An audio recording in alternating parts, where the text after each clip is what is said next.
Sunnysands because it's sunny and it's sandy and it's right by the sea. And today, there was something very exciting going on at the beach. A very exciting something organised by Mr. Whoops and Mr. Mentor the inventor. What's all this then? Go on, give us a clue. Well, it's a beach treat for the children. Sounds great. What sort of beach treat? All we can say is it will be brilioso. I must go and tell Josh and Elsie. I'm so excited. So am I. Yes, this was the day of the Brilioso Beach Treat. Uncle CJ came straight back and told us all about it. A beach treat for the children? I wonder what that could be. No idea. All I know is it's going to be brilioso. Mr. Mentor and Mr. Whoops together? An inventor and someone who is always having little accidents? Perhaps I should go and help. Not necessary, Grandpa. You'd probably just get in the way. Why don't you just stay here and have a little lie down? Yes, maybe I will. We both knew what Grandpa was thinking. I want to make sure this beach treat is a success. Mr. Whoops and Mr. Mentor are bound to need some help, especially from someone small. Not the shrinking cap, Grandpa! Catch me if you can! You know what happens when Grandpa shrinks. He runs and jumps about, and I just can't catch him. He can get into things, and he can get under things. But most amazing of all is that his magic can make things go. Like Jason's toy car. He even climbs on my Mrs. Ostrich and makes her fly, which is odd, because ostriches can't fly, actually. But today, he took the helicopter. See you later.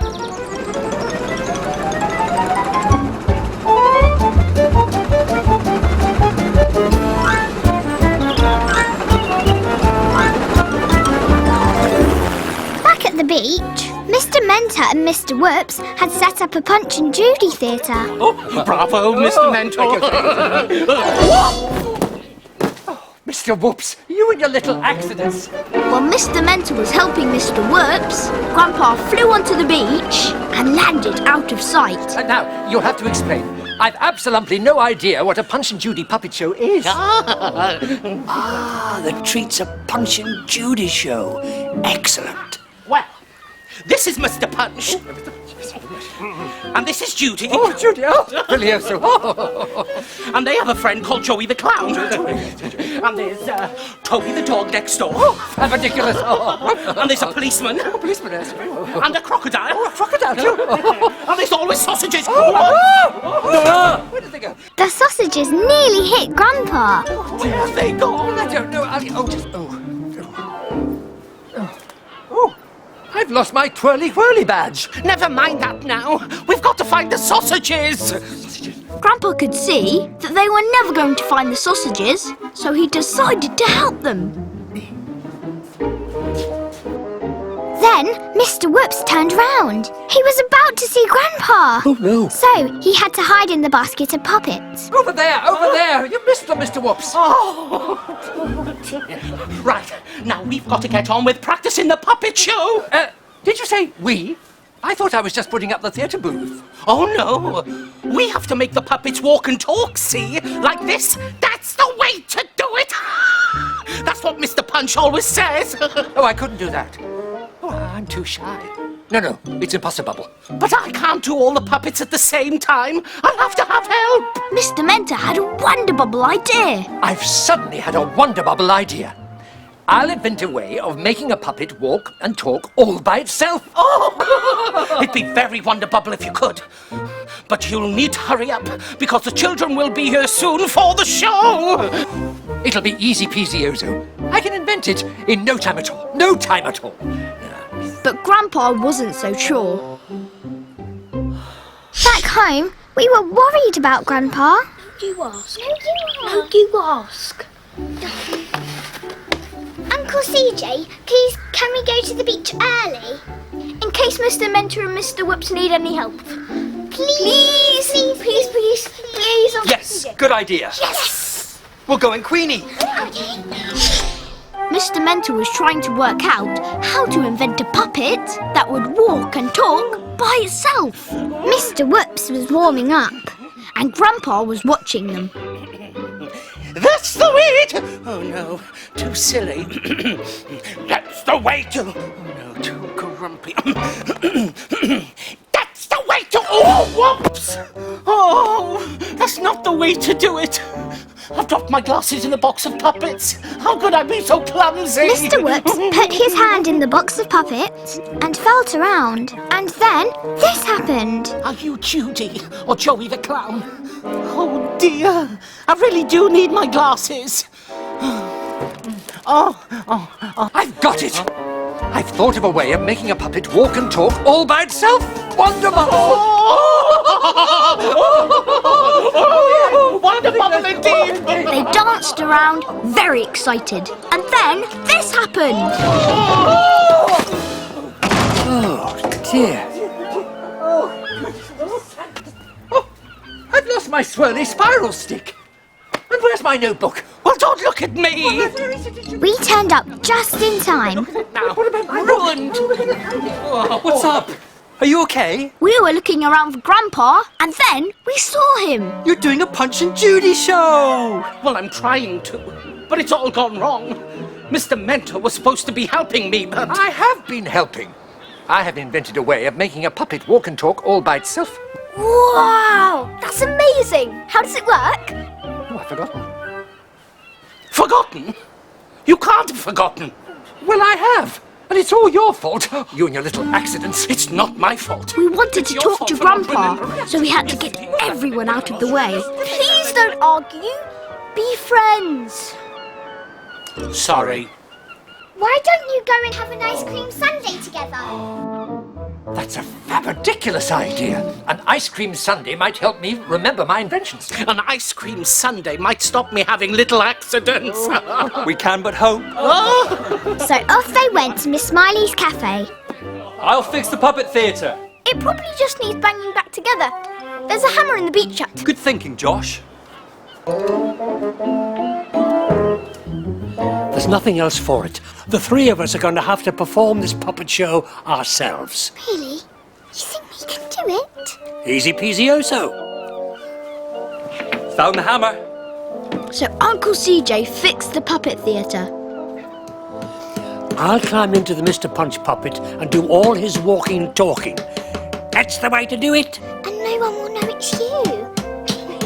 Just then, we heard our friends arriving. Oh, wow! I can't wait! Hello, everyone.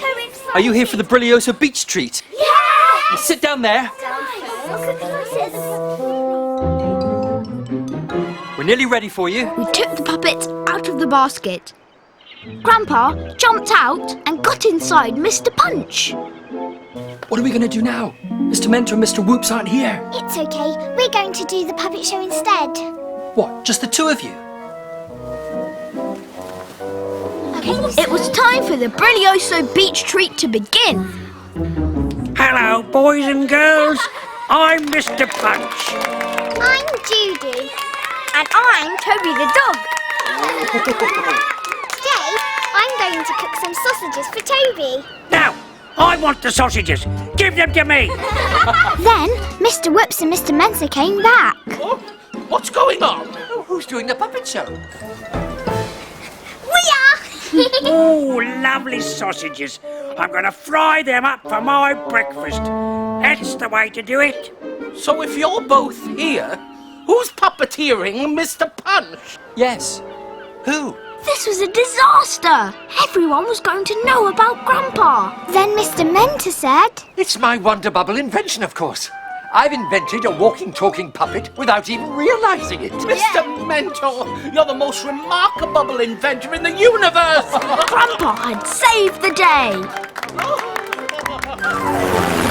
as soon as the Punch and Judy show was over, Grandpa flew back to the mill on the marsh and landed in the meadow. He took off his shrinking cap and came back to his normal size. And just just in time, because we'd come back in Queenie.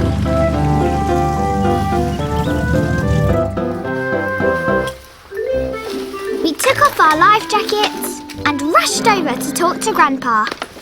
We made it back, Grandpa. Oh, yes, and didn't we do well, the three of us? It was totally teamwork. Teamwork. You're up and about, Grandpa. Guess what the Brilioso Beach Treat was? A Punch and Judy show. And Josh and Elsie performed it all by themselves. All by themselves? Well, with the talking, walking Mr. Punch, that is. Mr. Mentor invented him for Mr. Whoops, and then Mr. Whoops gave him to us to say thank you for helping. Show Grandpa, Elsie. What? Let me see. Or we can have a game with him later. That's the way to do it. Not bad, Grandpa, not bad. Puppet's better.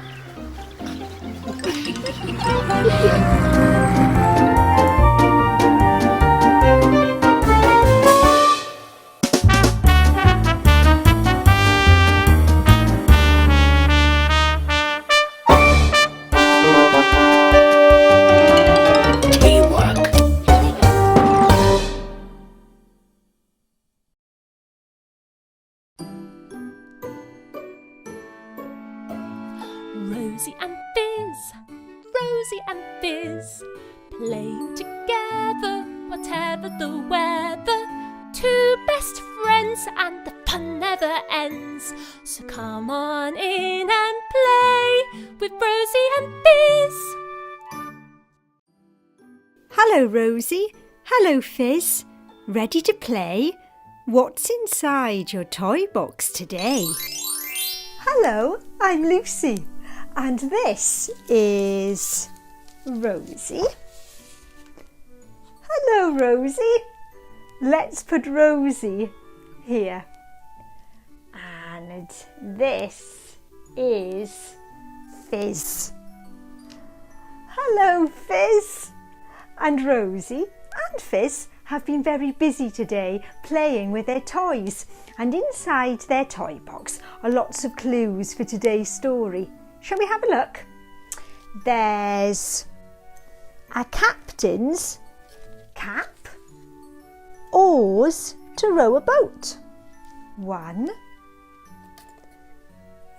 2, and a treasure map. Rosie and Fizz are going on a treasure hunt, and we're going too.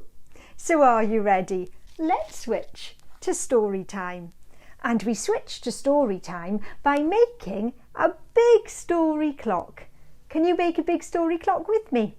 After 3, 1, 2, 3, a big story clock with seconds, minutes and hours. And pretend your body is the big hand and put your little hand like this and join in with me.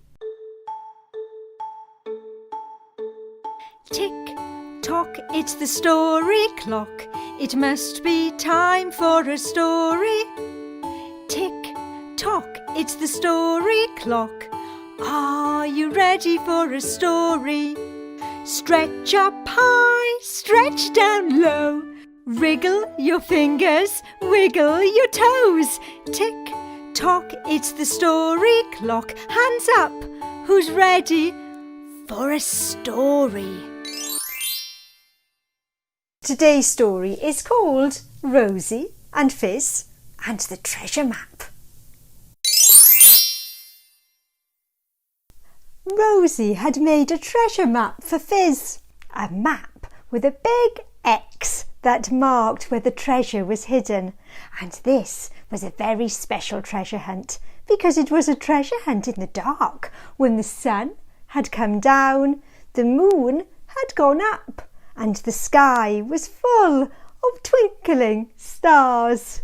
Where shall I start? Asked Fizz. With treasure hunt clue number 1, said Rosie. Look up high in the sky.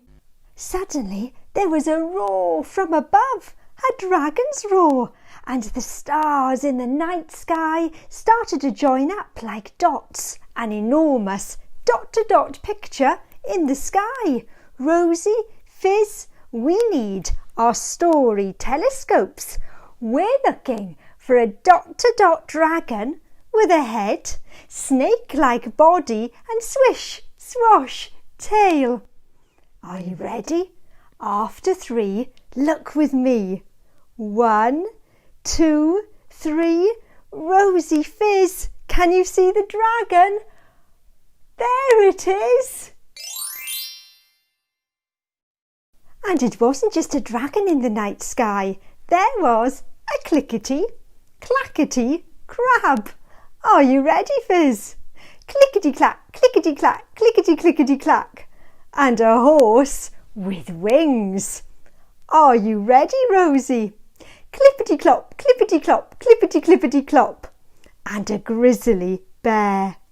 But it was the dragon that held treasure hunt clue number 2. From the twinkling stars to the deep blue sea, you're looking for the world's biggest animal.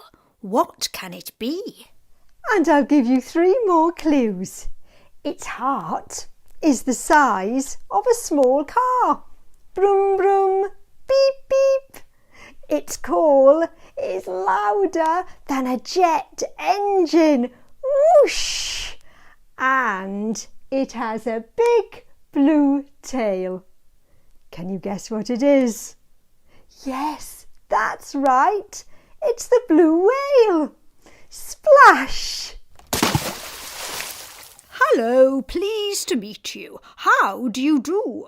I have clue number 3 to read to you.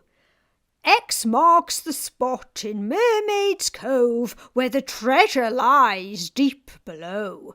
But beware the sea monster sleeping there, guarding the treasure in Mermaid's lair. A mermaid's lair? Rosie and Fizz haven't been to where the mermaids live. Fizz, we need to put on your captain's cap. It's time to row to Mermaid's Cove. So let's see if the cap fits. And yes, it does. And Rosie, there's an oar for you. And Fizz, you hold on to this one. Rosie, let me help you with yours.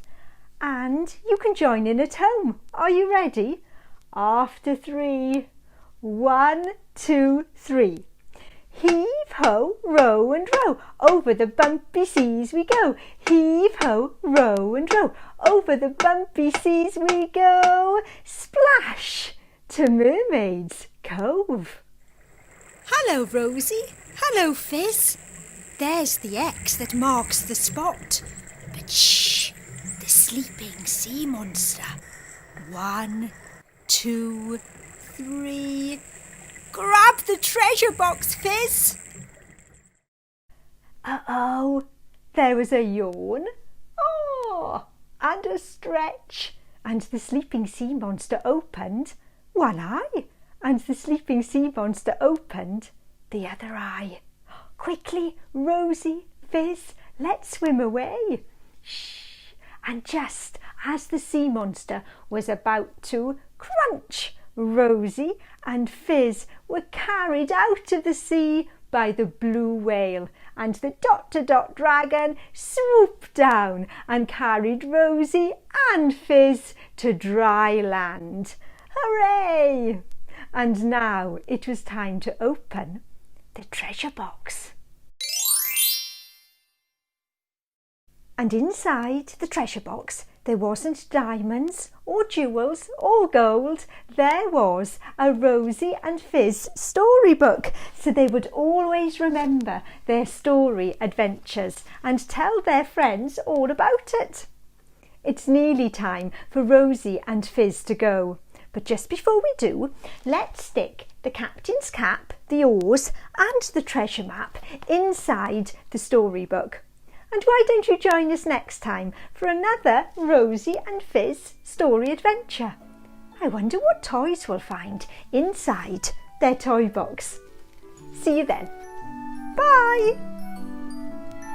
Right, are you ready? So let's find a page and let's put the O in first. So let's start here.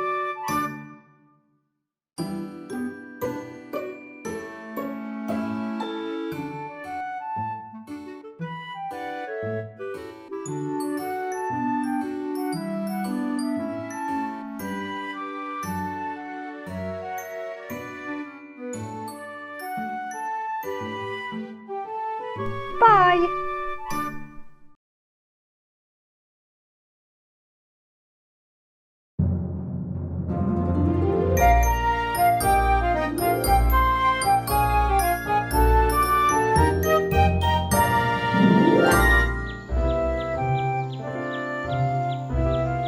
Rapunzel. Once upon a time, there was a man and woman. They had always longed for a child. One day, they found a hidden garden, and it was full of a very special herb called Rapunzel. "Look, my dear," said the woman. "Rapunzel! It's just what we need." The two of them were delighted and started to pick the Rapunzel. Suddenly, an old woman jumped out from behind a tree. "I am Dame Gothel, and this is my garden. How dare you steal my Rapunzel?" she screamed. And the husband said, "Please forgive us, but we so want to have children, and we've heard that Rapunzel has magic powers." "I see," said the old woman. "So here's the deal. You can eat as much Rapunzel as you like, and have many, many children, but the firstborn child must be given to me."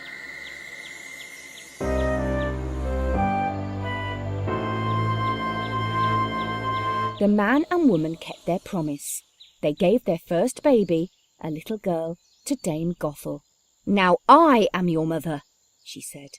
"I will call you Rapunzel, and I will hide you from the world."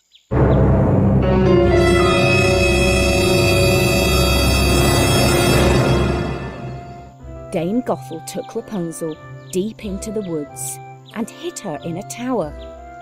For 16 years Rapunzel lived right at the very top of the tall tower, with only a small window right at the very top. The only person who ever visited Rapunzel was her mother, Dame Gothel. She would always call, "Rapunzel, Rapunzel, let down your hair, so that I may climb the golden stair." And Rapunzel would lower her hair down. It was so long that it reached the bottom of the tower. And Dame Gothel would climb up, until she reached the window. Every day, when her mother visited her, Rapunzel would say, "Mother, please may I go out today? It looks so wonderful out there." Rapunzel had never set foot outside the tower. "How many times must I tell you, Rapunzel? It's too dangerous out there for a girl your age. We must keep you safe in this tower. It's for your own good."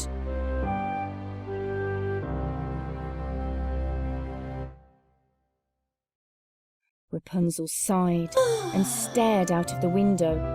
Then she started to sing.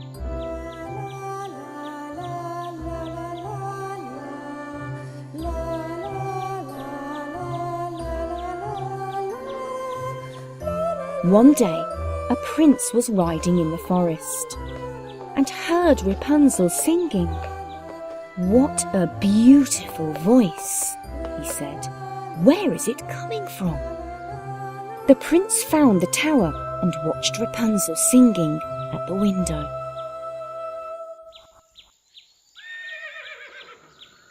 Before he could say hello, Dame Gothel arrived. "Rapunzel, Rapunzel, let down your hair, so that I may climb the golden stair." The prince watched as Rapunzel hung her hair out of the window for Dame Gothel to climb. Up she went, up, until she reached the window. The prince waited all day for Dame Gothel to leave. At nightfall, down she came, waved goodbye, and set off through the forest.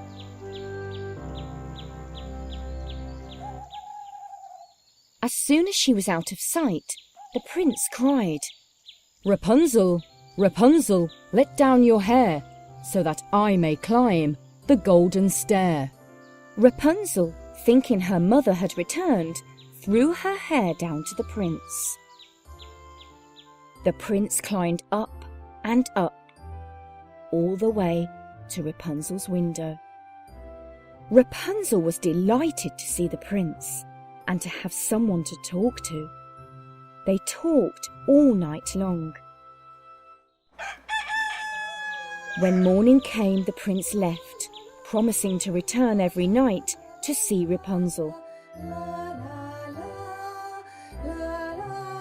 When her mother came the next day, she found Rapunzel in a very happy mood.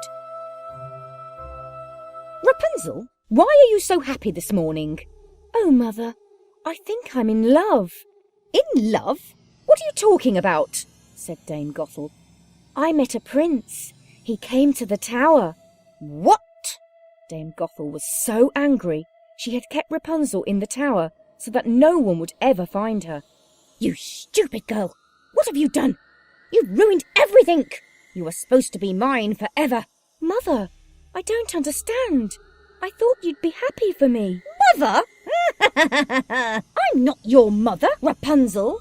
Your real mother gave you to me when you were born. I thought you were worthy of being my daughter, but I was wrong. You are no child of mine. Mother, I'm not your mother. Get out! I never want to see you again.